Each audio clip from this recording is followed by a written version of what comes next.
Hola a todos, soy Denis y esto es Basket 365.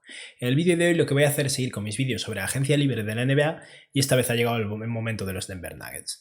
Los Nuggets son un equipo que este año ha rendido muy bien y sobre todo en los playoffs lo han hecho de maravilla. Levantaron un 3-1 contra los Jazz en la primera ronda, un 3-1 contra los Clippers, uno de los principales favoritos en la segunda ronda, y finalmente perdieron contra los Lakers en tercera ronda, teniendo en cuenta que además hubo un game winner de Anthony Davis en el segundo partido, podría estar incluso mucho más igualado. Aún así es eso. No llegaron a las finales, evidentemente, pero es un equipo joven con mucho potencial y que tiene todavía mucho margen de mejora. Antes de nada, si estáis aquí, me imagino que es porque os interesa la NBA, así que os animo a que os suscribáis, dadle a like a este vídeo en particular si os ha gustado y comentadme abajo lo que opinéis. Y ahora ya sí, voy a empezar.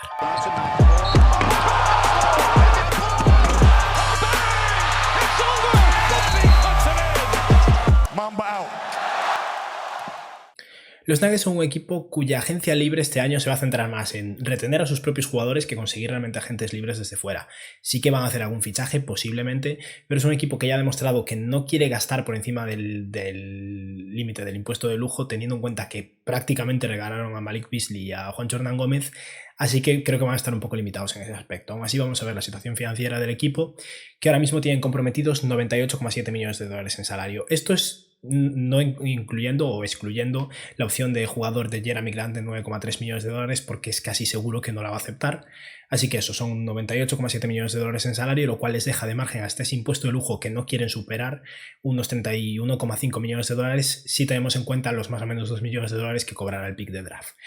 Si no se acercan demasiado a esos 31 millones de dólares, no van a tener realmente margen salarial para fichar agentes libres, pero podrían utilizar la excepción de mid-level de unos 9,7 millones de dólares. Si se acercan demasiado, eso se reduce incluso hasta los 5,7 millones, que no creo que usen, dado que no querrán superar ese límite. También tendrán la opción bianual mientras estén por debajo del límite. Y en este draft tienen el pick 22, que consiguieron eso, en el intercambio de Juancho Hernán-Gómez y Malik Beasley, en ese momento que Covington acabó en los Rockets y Capela en Atlanta, y ninguna elección más. Antes de pasar a hablar de los jugadores que tienen bajo contrato, quiero destacar la situación de Bol Bol, porque Bol Bol es un jugador que consiguieron el año pasado un pick de segunda ronda y en vez de ofrecerle un contrato normal, le ofrecieron un contrato de 2 bandas por 2 años. Habitualmente estos contratos son solo de 1 año. En el caso de Bol Bol es de 2, así que el año que viene no va a ocupar todavía un puesto de la plantilla, dado que los equipos tienen 15 plazas y 2 más para two-way contracts, así que va a ser un jugador que eso tendrá un año más desarrollándose en el equipo de G-League, jugando en algunos partidos en la NBA, puede que más que este año, y el año que viene, o en la temporada 2021-22, será cuando empiece realmente a formar parte de la rotación del equipo, si están interesados, que probablemente lo estén. Vamos a hablar ahora de los jugadores que tienen en plantilla. En primer lugar, por orden salarial, esos jugadores ahora mismo son Jamal Murray, Nikola Jokic, Gary Harris, Will Barton, Michael Porter Jr., Monte Morris, Keita Bates-Diop, Vlatko Cancar, y PJ Dozier. Son un total de 9 jugadores, porque como decía, van a tener bastantes agentes libres este año. Entre estos 9 jugadores cabe destacar que Keita Bates-Diop y PJ Dozier no tienen contratos garantizados, pero Dozier es un jugador que consiguieron para la burbuja y que no creo que tengan pensado cortar. Jugó muy bien, de hecho, en playoffs, en los minutos que tuvo, fue un jugador bastante interesante y que tiene buena pinta. Y Bates-Diop no es lo mismo, es un jugador que llegó como parte de ese intercambio de Malik Beasley y Juancho Hernán-Gómez, que no creo que forme parte del futuro a largo plazo de este equipo, pero con la posible no renovación de Paul Millsap, puede que consiga un hueco como tercera ala pivot del equipo, y teniendo en cuenta que tiene un contrato muy pequeño, me imagino que lo mantendrán. Por último, Monte Morris todavía lo tienen bajo contrato un año más, pero es posible que le ofrezcan una extensión este año y yo me lo plantearía porque es un base suplente de muy buen calibre. Los jugadores que van a ser agentes libres este año son un total de 6, que son Paul Millsap, Mason Plumlee, Jerami Grant, Noah Vonleh, McDaniels y por último Torrey Craig. Entre estos jugadores, McDaniels y Noah Vonleh son dos jugadores a los cuales yo no me preocuparía de renovar, prefiero utilizar sus plazas para otros jugadores.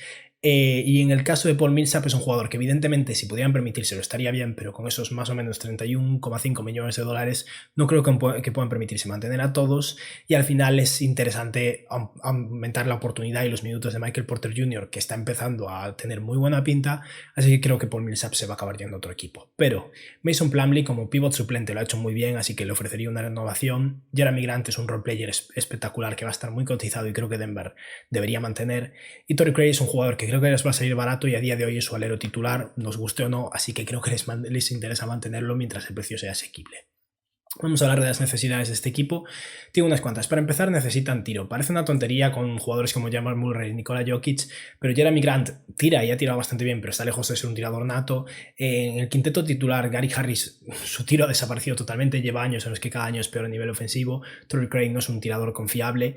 Y desde el banquillo tampoco hay tanto tiro realmente, por lo que esto es algo que les vendría muy bien. Y tampoco les vendría mal una ayuda en defensa. Es un equipo que, gracias a Torrey Craig, que desgraciadamente no aporta mucho en ataque, Jeremy Grant y Gary Harris son decentes a nivel defensivo, pero una vez te alejas de esos tres jugadores, la cosa no está tan bien, así que nunca les viene mal algo en ese aspecto. Por otra parte, también sería muy interesante la posibilidad de conseguir un center suplente o de retener a Mason Plumlee. Si pierden a Mason Plumlee necesitan un center suplente, porque Nikola Jokic es su único center en la rotación una vez te olvidas de Plumlee, exceptuando a Bol Bol. Y Bol Bol, para empezar, está en un contrato de 2 bandas, por lo que no podría jugar en todos los partidos, y aún así es un jugador con muy buena pinta, mucho potencial, pero que no está preparado todavía para ser un center que te aporte 15 minutos o 20 por partido de manera estable. No está listo todavía, así que necesita un sustituto si no consigue a Mason Plumlee. Y es eso, lo que más le falta a este equipo y que no sé si conseguirán este año, aunque tal vez lo intenten en el draft, es un alero de calibre titular. El resto del quinteto y en general la rotación es muy potente, pero ese alero es su posición de máxima necesidad, donde eso, Torrey Craig no es el jugador que más minutos juega, pero es un jugador que está ocupando un poco ese rol. Will Barton es más un sexto hombre, un jugador de corte anotador, pero que tampoco se adecua tanto a ese molde, así que es un poco esa posición de necesidad. Vamos a hablar en primer lugar eso de la extensión de contrato de Monte Morris y de las posibles renovaciones, y luego pasaremos a hablar del draft.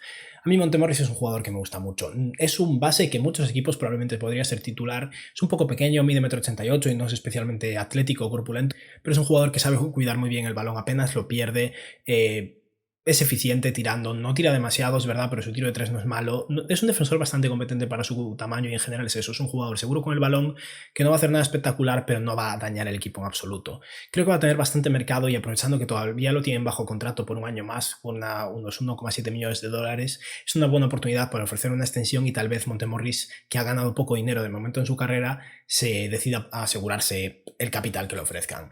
Yo le diré una oferta de unos 3 años, 24 millones de dólares, o sea, 8 millones al año. Creo que Montemorris tal vez pueda conseguir 10 o incluso 11 millones al año en el mercado abierto, dependiendo de los necesitados que estén algunos equipos, pero me parece una opción bastante adecuada para su nivel de juego y creo que eso, que podría aceptarlo y sería muy bueno para los Denver Nuggets olvidarse de esto el año que viene. Ahora vamos a hablar del jugador más importante en lo que respecta a esta agencia libre para mí, que es Jeremy Grant. Jeremy Grant no es una estrella, pero es uno de los mejores roleplayers de la NBA. A mi parecer, este año de hecho ha jugado impresionante en playoffs, todavía más, lo cual ha demostrado que se merece lo que creo que va a ganar. Y es un jugador que en playoffs ha defendido a Kawhi Leonard, a Anthony Davis y a LeBron James. No los ha parado porque nadie los para, pero lo ha hecho muy bien. Adicionalmente, en ataque es capaz de tirar de 3, no es un tirador nato, no va a tirar desde el dribbling ni nada así, pero es capaz de espaciar el campo y de tirar de 3. Tiene un tamaño espectacular, con unos 2 metros 3 de altura y brazos muy largos. Todavía es joven, con 26 años, o sea que le quedan muchos años a buen nivel. Y es un jugador que aporta mucha versatilidad y no necesita el balón en las manos. O sea, el roleplayer ideal para cualquier equipo que quiera ganar. Desgraciadamente, debido a eso, creo que va a cobrar bastante, pero creo que Denver debería asegurárselo. Yo le haría una oferta de 60 millones de dólares por 4 años, o sea, 15 millones al año. Puede parecer mucho, pero que no sorprenda que si no se lo ofrece Denver, se lo ofrezca a otro equipo, y me parece que les vale la pena. Una vez pasamos de Jeremy Grant, otro jugador que me parece interesante renovar, es menos prioritario a mi parecer, pero es Mason Plumlee. Y desde luego, si no renuevan a Mason Plumlee, van a necesitar otro center. No creo que vaya a cobrar tanto, pero al final es un buen center suplente, es un buen rebotador, es competente a nivel defensivo, en ataque no aporta demasiado, pero es eficiente con el balón en las manos y es un pasador sorprendentemente bueno. Nos olvidamos un poco de eso porque juega con Nikola Jokic, que es el mejor center pasador de la NBA, pero es bueno con el balón en las manos a la hora de generar juego y no aporta mucho más, no tira, no espacia, sino sería un jugador más cotizado, pero yo creo que una oferta de 2 años, 14 millones de dólares, unos 7 millones al año, no creo que vaya a conseguir una oferta mucho mejor en agencia libre y podría ser suficiente para mantenerlo, y creo que es eso, es un jugador que le compensa mantener un equipo como Denver. Y por último, un jugador que yo también mantendría, creo que va a ser mucho más barato, es Torrey Craig. Torrey Craig no me gusta como el alero principal de este equipo, aunque juegue solo 18 minutos, se intercambia eso, el rol un poco con Will Barton, pero es un jugador que aporta, es muy buen defensor, posiblemente el mejor defensor de perímetro de este equipo. Desgraciadamente en ataque no aporta gran cosa, no hace nada con el balón en las manos, ha tirado un 33% de ese 3 este año y ha sido, creo que es un mejor año a nivel de tiro, pero con esa versatilidad defensiva y ese tamaño es un jugador que se merece un contrato. Solo ha ganado 2 millones en su carrera en la NBA y tiene ya 29 años. Es por eso que creo que una oferta de unos 3 años, 9 millones de dólares, 3 millones al año sería suficiente. Sigue siendo un roleplayer baratísimo y que le viene bien al equipo mantener en rotación y siempre podrían incorporar como parte de un intercambio a la larga si deciden moverlo. Con eso ya hemos acabado con la renovación y si vamos a hablar del draft. Tienen el pick 22, el suyo sería el 25 pero ese fue intercambiado, pero tienen la elección 22 y con esa un equipo como Denver que en general está bastante cubierto exceptuando la posición de alero y que no creo que vayan a conseguir un alero capaz de empezar a contribuir desde el primer día en un pick como este, buscaría en general un jugador proyecto, un jugador con potencial de a la larga convertirse en la pieza clave para esa posición. Y en ese aspecto sí que hay varias opciones. Un jugador que es muy probable que todavía esté disponible en este pick es Jaden McDaniels. A mí Jaden McDaniels me gusta mucho, ha tenido una temporada muy decepcionante en su primer año de la universidad, pero tiene todos los atributos del mundo para ser un jugador muy bueno. Mide 2,6 m, siendo alero, es muy móvil, muy versátil, es capaz de botar el balón, capaz de tirar, capaz de generar su propio tiro, no es un gran pasador ni mucho menos, pero al final tiene muchísimo potencial defensivo y a nivel ofensivo tiene todo lo que necesita. Desgraciadamente no ha conseguido hacer las cosas funcionar, no ha tirado bien, le falta ganar peso, tiene muchas cosas en las que puede fallar todavía, pero creo que compensa arriesgarse con él. Y la idea de una combinación de Jaden McDaniels con Michael Porter Jr. en las posiciones de alero y a la pivot, si los dos salen bien, puede ser espectacular. Pasamos a un jugador, en caso de que no esté McDaniels disponible, que realmente es un jugador mucho menos proyecto, pero que podría contribuir ya, y es Josh Green. Josh Green solo tiene 19 años, es un alero de 1,98 m muy atlético, que es capaz de tirar de 3. Tiene todavía que mejorar, pero es un jugador que juega con mucha energía, creo que va a trabajar desde el día 1 y tal vez no sea el titular al principio del año, pero no me sorprendería que hacia el final del año se gane ese puesto y sea un jugador, un role player muy bueno para este equipo. Y si ninguno de estos dos está disponible, yo sí que me plantearía un jugador que está lejos de ser un proyecto ya, pero que podría contribuir probablemente desde el primer día en Desmond Bane. Desmond Bane es un jugador que ya tiene 22 años, ha jugado 4 años en la universidad, mide 1,98 m por lo que puede jugar tanto de escolta como de alero, es un jugador muy corpulento, realmente sabe jugar defensa bien aunque no sea un defensor de élite y a nivel ofensivo es un tirador espectacular. Lleva 4 años en la universidad, a los 4 años ha tirado súper bien, este año ha tirado un 44% desde 3 en más de 6 triples intentados, o sea que estamos hablando de un 3&D prototipo que desgraciadamente tiene menos envergadura que altura, cosa muy mala para un jugador de baloncesto, pero ese no es motivo suficiente para considerar que no vaya a funcionar en la liga. Creo que realmente Desmond Bane va a ser un muy buen jugador para el equipo que lo seleccione, aunque no creo que tenga potencial de estrella. Y por último, si ninguno de estos tres jugadores está disponible, yo me plantearía un jugador proyecto diferente, un jugador que si no lo seleccionan los Nuggets aquí no creo que vaya a ser seleccionado a menos que sea muy al final de la primera ronda en Tyler Bey. A mí Tyler Bey me gusta mucho, me parece una especie de Son Marion en versión cutre de momento por lo menos, pero es un jugador muy alto con 2,1 metros de altura, muy versátil, con brazos largos, muy buen defensor. En ataque tiene mucho que mejorar. Ha tirado un 42% desde 3 este año, es verdad, pero apenas ha tirado, solo un triple por partido. Pero estamos hablando de un jugador que es capaz de taponar, de robar, de defender, de intercambiar en el perímetro. Si gana cuerpo, pueden que incluso defienda a cuatros de manera muy eficiente y posiblemente tal vez small ball 5. O sea que estamos hablando de un defensor muy versátil que podría, desde luego, cubrir con creces a Torrey Craig, tal vez no este primer año, pero en el futuro. Así que como proyecto no es el jugador que más me interesa con el pick 22, pero me parece un proyecto muy interesante y que tal vez le valga la pena. Con esto ya hemos acabado de hablar del draft, vamos a hablar ahora de la agencia libre. En primer lugar, esto solo es un plan B en caso de que Mason Plumlee no se quede. Yo me plantearía contratar a Alex Len como center suplente. Es un jugador que ha tenido un año bastante decepcionante. Estamos hablando de un jugador que fue el quinto pick del draft en su momento, o sea, imaginaos a dónde se ha ido su carrera. Pero este año entre Atlanta y los Kings ha jugado unos 18 minutos, o sea, rol de pivot suplente. Estamos hablando de un muy buen rebotador, un jugador eficiente con el balón en las manos, que no hace mucho más, obviamente no va a espaciar el campo, aunque ha tirado un poco, cada vez va tirando más, pero en general su función va a ser rebotear, defender un poco, taponar balones. No es un jugador muy versátil a nivel defensivo, pero contra segundas unidades no es tan necesario y creo que va a ser un veterano barato y decente. Yo le haría una oferta de 2 años, 5 millones de dólares o tal vez 2 años, 6 millones de dólares, o sea, unos 3 millones al año, y creo que esto podría ser suficiente si Alex Len no tiene suficiente mercado, aunque eso sí, como decía antes, yo priorizaría a Mason Plumlee. Y tras esto vamos a buscar jugadores para esa posición de ala más bien.